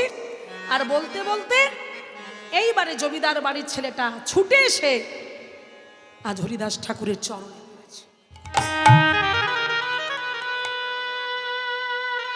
যেই চরণ তলে লুটিয়ে পড়ল, সঙ্গে সঙ্গে হরিদাস ঠাকুর তো ভাবের ঘরে ছিল, দেখলো কি, কে কে তুমি, কে গো, ওঠো ওঠো বলছি, ওঠো। যেই উঠেছে হরিদাস ঠাকুরের সামনে দাঁড়িয়েছে, বলে উঠল, বাহ, ভারী মিষ্টি দেখতে তো তোমায়, তোমার নাম কি? কারণ আশেপাশে সবাই চেনে, তাকে আর বলতে দিচ্ছে না। গ্রামের লোকজন বলছে, ও ঠাকুর, ও প্রভু, আসলে ও আমাদের আমাদের কত বড় বাড়ির ছেলে, জমিদার বাড়ির ছেলে। হ্যাঁ হ্যাঁ, জমিদার বাড়ির একমাত্র পুত্র সন্তান, একমাত্র পুত্র সন্তান। তখন রঘুনাথ বলল, দাঁড়াও, এত কথা হচ্ছে কেন, একটু আসতে দাঁড়াও, আমার পরিচয়টা না হয় আমি দিলাম। হাত জোর করে বললেন, বৈষ্ণব ঠাকুর, এটা আমার সব থেকে বড় দুঃখ, সব থেকে বড় যন্ত্রণা, সব থেকে বড় কষ্টের, যে বিষয় বিষ্টার গর্তে আমার জন্ম।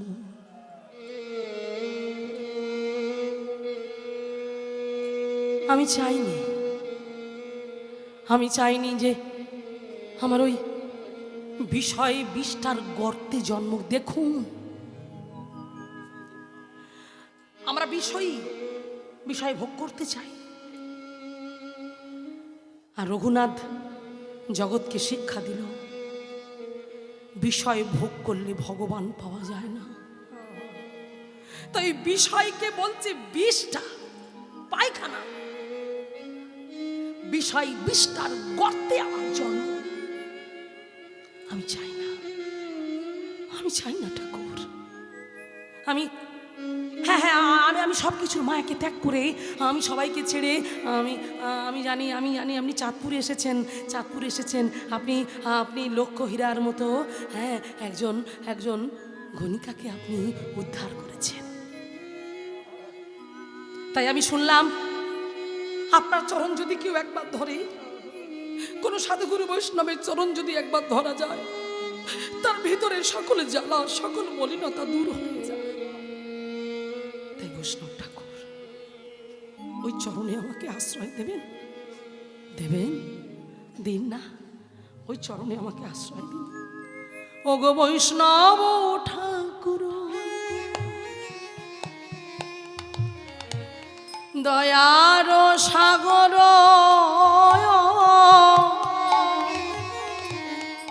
এ দাসে করুণা করি গো,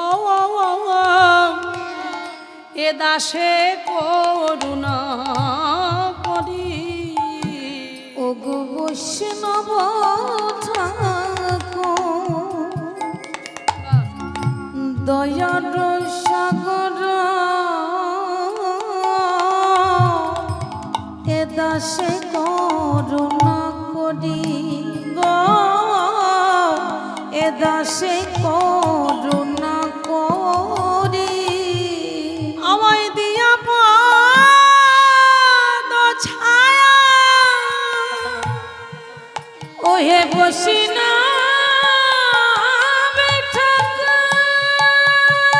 নিতাই গৌরী প্রেমানন্দ একবার হরি বল। ওহে বসিনা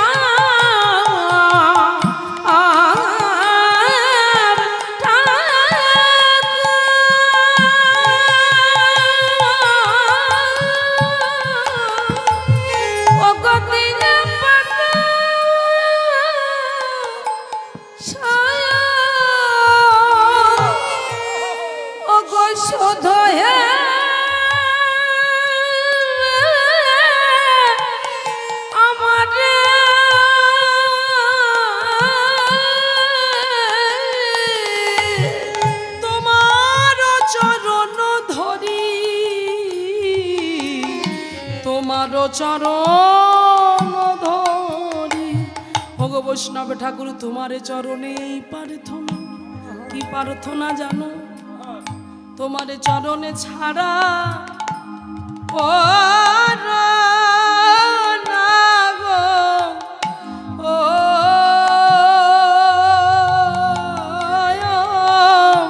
তোমার চরণ ছাড়া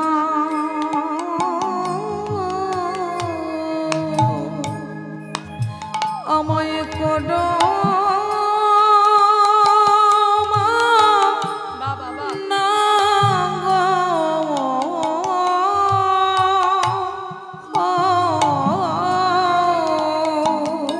আমায় ওই চরণে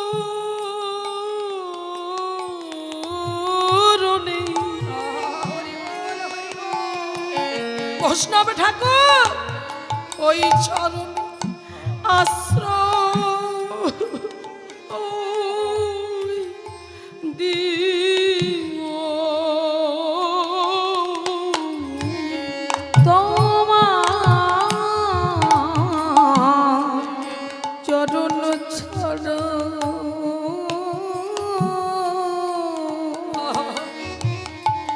আমায় করা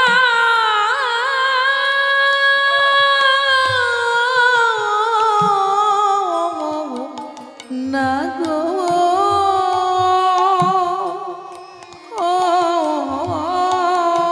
আমি বহু আশায় বসে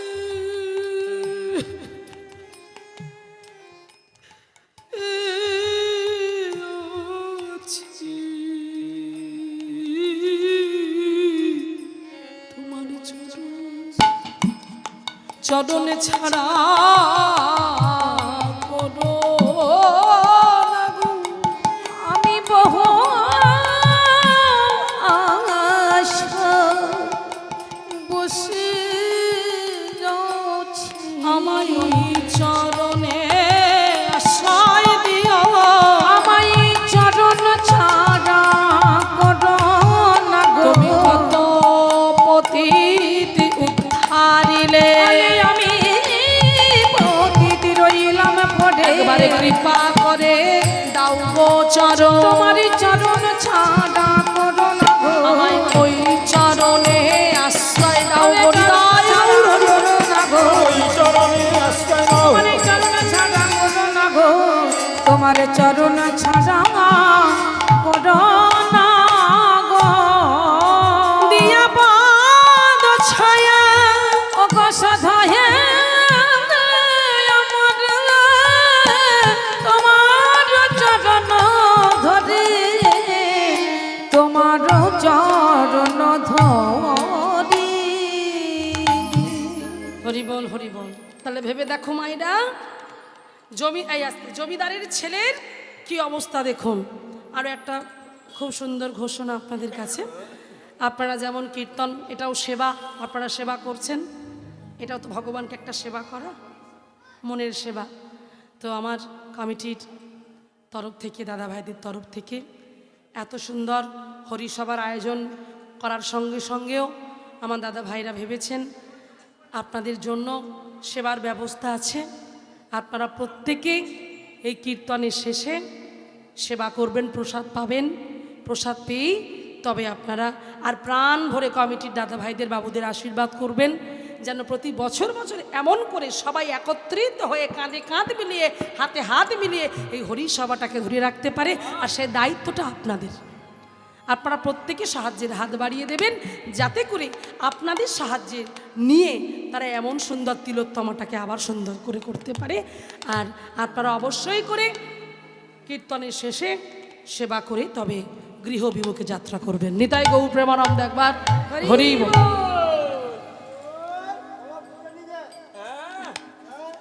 তাই আজকে দেখুন এদিকে ও মাইরা, তাহলে আমরা কোথায় ছিলাম দেখি, কার মনে আছে? হ্যাঁ, বাপ বাপ হরিদাস ঠাকুরের চরণে গিয়ে পড়লেন রঘুনাথ দাস।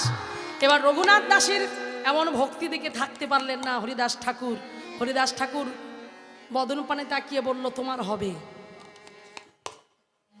তোমার হবে। কি হবে? মার নয়, তোমার কৃষ্ণ কৃপা হবে। তোমার চোখে মুখে যে আকুলতা, যে ব্যাকুলতা, যে অনুরাগ, যে প্রেম, সেই জন্য হ্যাঁ হ্যাঁ আমি তোমাকে আশীর্বাদ করলাম।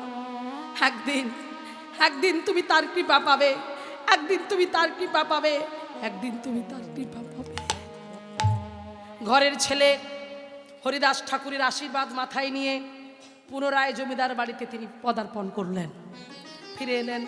আর যখনই তিনি ফিরে এলেন, ফিরে আসার সঙ্গে সঙ্গে সেই জমিদার বাড়ির ছেলেটাকে প্রশ্নের সম্মুখীন হতে হলো, পড়লো যেন সিংহের মুখে। ছেলের এমন ভাবলাভ দেখে মনে মনে ভাবলো, রঘুনাথ, রঘুনাথ, এই দেখুন সিংহ, হরি ও এইরকম গর্জন করে উঠেছে, রঘুনাথ এদিকে এসো। জ্যাঠামশার সামনে দাঁড়িয়েছে, এদিক ওদিক ঘুরে ঘুরে বেড়াচ্ছ, একদম জমিদারের প্রতি কোনো মন নেই, কোনো কিছুর প্রতি তোমার মন বসছে না, শুধু ঘুরে ঘুরে বেড়ায়। গোবর্ধন! ছেলে চলে গেল। এবার গোবর্ধনকে ডেকে বলছে, ভাইকে ডেকে বলছে, গোবর্ধন একটা কাজ করো দাদা, ছেলেকে বাঁধার ব্যবস্থা করো। দড়ি আনবো? কথার উপর কথা বলো, আমার কোন দড়ি? হ্যাঁ, বিবাহ বন্ধনে যুক্ত করতে বললেন। বলছে ছেলেকে বিয়ে দিয়ে দাও, ছেলে বড় হয়েছে, এবার ছেলের উপযুক্ত সময় বিয়ে দিয়ে দাও। বিয়ে দিলে দেখবে হ্যাঁ ওই হরিনাম আর করতে পারবে না, সব ছুটে যাবে, বাড়িতে মন বসবে। শোনো, সুন্দরী রমণী যদি বাড়িতে আসে, কোনো ছেলে আর বাইরে ঘুরতে পারবে না, ঠিক মন তার বসবে। তারপর আমাদের বাড়ির ছেলে, জমিদার বাড়ির ছেলে, ও তো বসবেই বসবে, তাই ছেলের বিয়ে দিয়ে দাও। তা বাবা বলছে, মানে গোবর্ধন বলছে, দাদা ছেলের তো বড্ড অল্প বয়স, চুপ কর, কথার উপর কথা বলো না, যেটা বলছি সেটা করো। এবার মেয়ে দেখা শুরু হয়ে গেল, মেয়ে দেখা শুরু হয়ে গেল, অপরূপা সুন্দরী মেয়ে খোঁজ পাওয়া গেল। যথারীতি সময় দিনক্ষণ ঠিক হয়ে গেল, বিয়ে হবে, বাড়িতে অনুষ্ঠান শুরু হয়ে গেল, সানাই বাজছে, বাদ্যি বাজনা সব বাজছে, আত্মীয় পরিজন সবাই চলে এসেছে, সবাই আনন্দ করছে। কার বিয়ে? কার বিয়ে? রঘুনাথের বিয়ে। তাই বাড়িতে লোকজন এসেছে, উলুধ্বনি ভরে গেছে চারিদিকে, উলুধ্বনি দাও, হরি বল। এইবারে সকাল থেকে লোকজন তো ভর্তি, এবার যার বিয়ে তার দেখা পাওয়া যাচ্ছে না। ওমা, কথা আছে না, যার বিয়ে তার হুঁশ নেই আর পড়শির ঘুম নেই। এইবার দেখো যার বিয়ে সেই বাড়িতে নেই। এবার সন্ধে হয়ে আসছে, বলছে দাদা কই, আমাদের রঘুনাথ কই, সে তো এবার সাজবে, সাজুগুজু করতে হবে, নিয়ে যাবো তো। এইবার হিরণ্য দাস গোবর্ধনকে বলছে, গোবর্ধন ছেলে কোথায়, তাকে আগে নিয়ে এসো, লগ্ন চলে যাচ্ছে, চলো নিয়ে যেতে হবে তাকে। সঙ্গে সঙ্গে তাকে পাচ্ছে না বলে প্রহরীদেরকে বলে, প্রহরী যাও তাকে খুঁজে নিয়ে এসো, কোথায় আছে এক্ষুনি নিয়ে এসো। এদিকে প্রহরীরা ছুটতে ছুটতে চলেছে রঘুনাথকে খুঁজতে, কিন্তু সে কোথায়, সে কোথায়?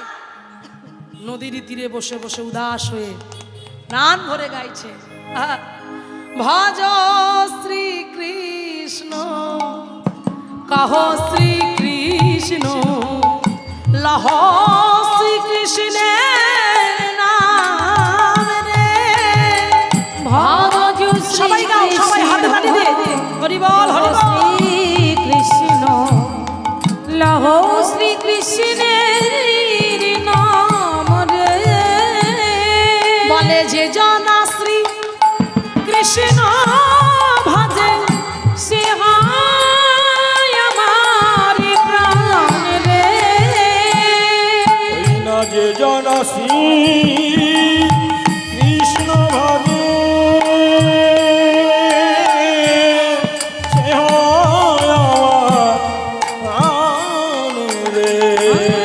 যে জন শ্রী কৃষ্ণ ভজে, সে হয় আমার প্রাণ রে। ভজ শ্রী কৃষ্ণ, কহ শ্রী কৃষ্ণ, হরি বল। ও শ্রীকৃষ্ণের নাম রে। ভজ শ্রী কৃষ্ণ, কহ শ্রী কৃষ্ণ, লহ শ্রী কৃষ্ণ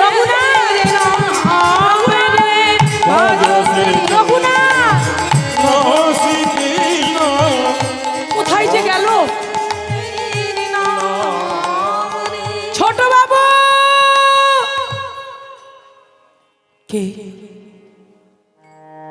কীর্তন বন্ধ করে দিলেন, পেছন ফিরে তাকিয়ে দেখলেন প্রহরীরা আসছে, তার সঙ্গে তার কয়েকজন বন্ধু বান্ধবও ছুটে আসছে। ছুটে এসে বলছে, কি রঘুনাথ, তুই এখানে এখনো কি করছিস? বাড়ি চল। বাড়ি?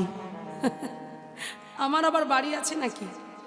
আমার কোনো বাড়ি নেই, আমার পথই তো আমার বাড়ি। আমি সদা সর্বদাই, জানিস, ওই বাড়িতে আমার থাকতে ভালো লাগে না, ওখানে আমার দম আটকে আসে, আমার দম বন্ধ হয়ে আসে, আমি আমি ভজন করতে পারি না, আমি হরিনাম করতে পারি না, আমার ভালো লাগে না, আমি যাব না। কিন্তু যাব না বললে তো হবে না, যাব না বললে তো হবে না, আজকে তোকে যেতেই হবে। কেন? আর একজনে বলছে, কেন রে, আজকে তোর বিয়ে, তুই জানিস না? কি বললি? আমার বিয়ে? তা তোর বিয়ে না তো কার বিয়ে? বাড়িতে সবাই তোর জন্য অপেক্ষা করছে, চল। নয়নের জলটা ছলছল করে উঠল, বুঝতেই পারলো না আমাকে না জানি আমার বাবা জ্যাঠা আমার বিয়ের ব্যবস্থা করে ফেললো। ছুটতে ছুটতে এসে বলছে, বাবা, বাবা, এটা তোমরা কি করলে, কি করলে এটা তোমরা? কিন্তু জ্যাঠা মশাইয়ের মুখের উপর তো কথা বলতে পারবে না, তাই ছেলেটাকে নিয়ে চলে গেল। কোথায়? আজ বিয়ের আসরে গিয়ে বসলো, মেয়েটার সঙ্গে বিয়ে হলো, বিয়ে করে নববধূকে নিয়ে বাড়ি চলে এলো, জমিদার বাড়িতে ফিরে এলো। এবার জমিদার বাড়িতে যখন ফিরে এলো, ওমাইরা যাকে বিয়ে করেছে, যে মেয়েটাকে বিয়ে করেছে, অপূর্ব সুন্দরী, অপূর্ব, জমিদার বাড়ির ছেলের সঙ্গে বিয়ে বলে কথা, অপূর্ব রূপবতী। আর জমিদার বাড়ির ছেলে রঘুনাথ অপূর্ব সুন্দর। তা যে মেয়েটার সঙ্গে বিয়ে হয়েছে, মেয়েটা মনে মনে ভাবছে, আমি আমার মনের মতো স্বামী পেয়েছি। কিন্তু মেয়েটা জানে না, যাকে তুমি মনের মতো করে ভাবছো, সে তো তোমার জন্য আসেনি। হরি বল। এই জন্য এখানে দৃষ্টান্ত দিলেন, না ধানাং না জানাং না সুন্দরী কবিতা। তিনি ধন চাইলেন না, দেখছেন তো, বুঝতেই পারছেন, ধনের প্রতি লোভ নেই, আত্মীয় পরিজন চাইলো না। সুন্দরী রমণী যার সঙ্গে বিয়ে হলো, মালা বদল হলো, সিঁদুর দান হলো, সব হলো, মেয়েটাকে বাড়িতে নিয়ে আসা পর্যন্ত, এখনো পর্যন্ত তার বদন পানে তাকিয়ে দেখলো না। ঘরের মধ্যে বন্দি অবস্থায় ভগবানের কাছে আক্ষেপ জানাচ্ছে। এতদিন সবার অলক্ষ্যে কীর্তন করত, কাউকে জানতে দিত না, সবার অসুবিধা হবে বলে নদীর ধারে গিয়ে গান করত। আজকে ঘরের মধ্যে দরজা বন্ধ করে দিয়ে ভগবানের কাছে আক্ষেপ করে বলছে, কৃষ্ণ, এ তুমি কি করলে, এ তুমি কি করলে? তুমি কি চাও না আমি আমি তোমার গুণকীর্তন করি?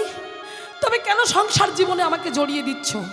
আমি সংসার জীবন করতে চাই না, সংসারের জীবনে নিজেকে জড়াতে চাই না। দয়াময়, তুমি তো সব জানো, তুমি তো সব জানো। এই সংসার আমার জন্য না, এই সংসার আমার জন্য না। নয়ন জলে বক্ষ যুগল ভেসে যাচ্ছে, আত্মনাদ করে চিৎকার করে বলে উঠল, কৃষ্ণ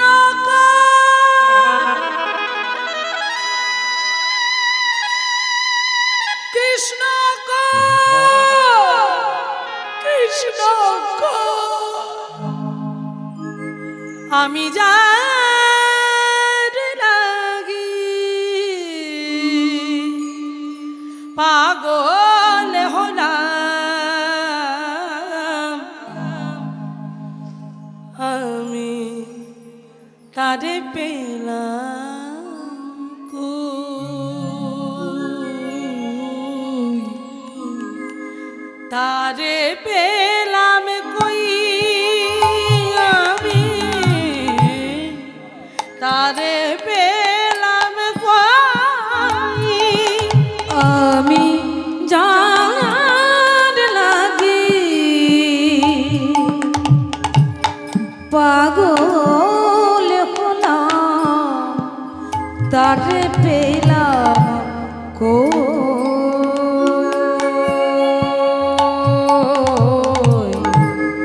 তারে পেলাম কই, আমি তারে পেলাম কই। এই যে ওমাইরা, তোমরা সেজে গুদে এসেছো, আমরাও সেজেছি। সব থেকে বেশি কে সুন্দর দেখো তো? তার মতো সুন্দর কেহ এই ত্রিজগতে নাই। তার নয়নে বাঁকা ভঙ্গি বাঁকা মোহন মুরলী কানাই আমি তারে পেলাম কই আমি যার লাগি পাগল হলাম, তারে পেলাম কই,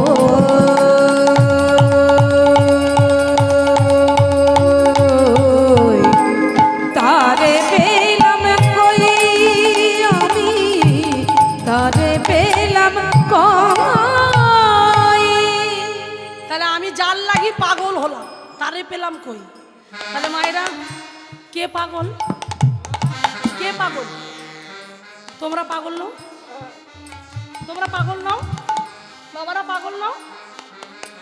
ভালো করে মাথা নেড়ে বলো না যে হ্যাঁ। ওই যে পাগলের কথা বলছো ও পাগল আমি বলছি না, নামের পাগল, হরি নামের পাগল। পাগল বলেই তো শীতের মধ্যেও ঠান্ডার মধ্যেও তবু আমার মায়ের ছাউনির কাছে বসে আছে, আমার ওই মায়ের একদম পাচ্ছে না, রাস্তার উপরে বসেছে। কেন? পাগল বলে। পাগলরাই তো রাস্তায় ঘোরে, আর এরা যারা বসেছে এরা খারাপ পাগল, হরি নামের পাগল। পাগল হয়েছে বলেই তো তবে আজ হরি নাম শুনতে এসেছে। আর যারা পাগল হতে পারেনি তারা সংসারেই মজে আছে, তারা বাড়িতে বসে আছে। সেই জন্য বলছে আমি একা পাগল নই, তারাও পাগল। কারা পাগল? ও মায়েরা, কার চারটে মাথা বলো দেখি? চারটে মাথা কার?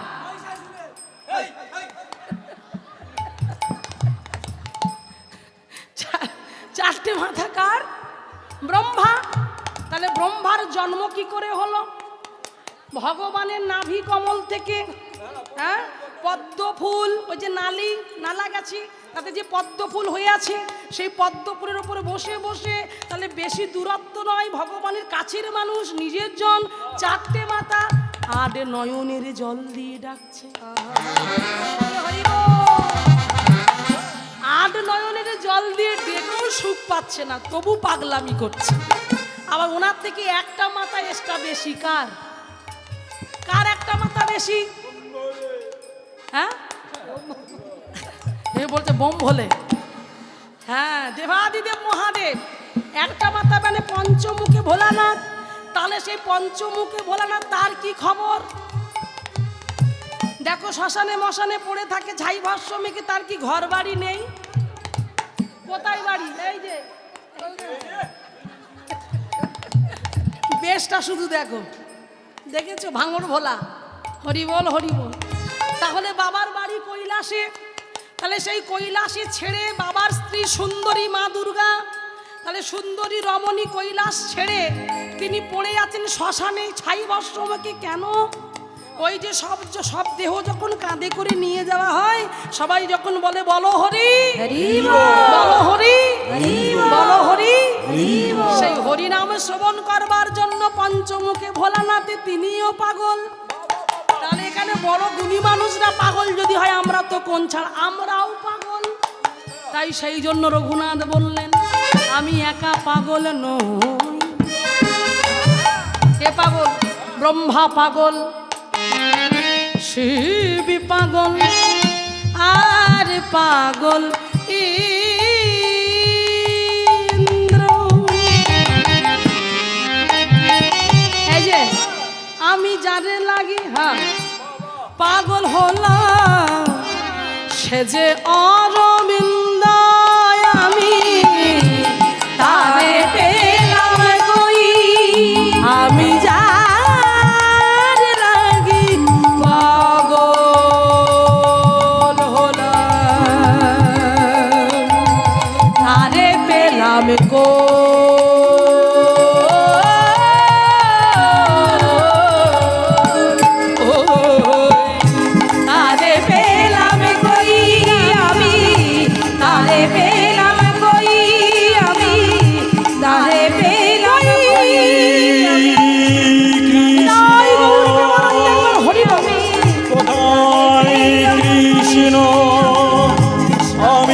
কৃষ্ণ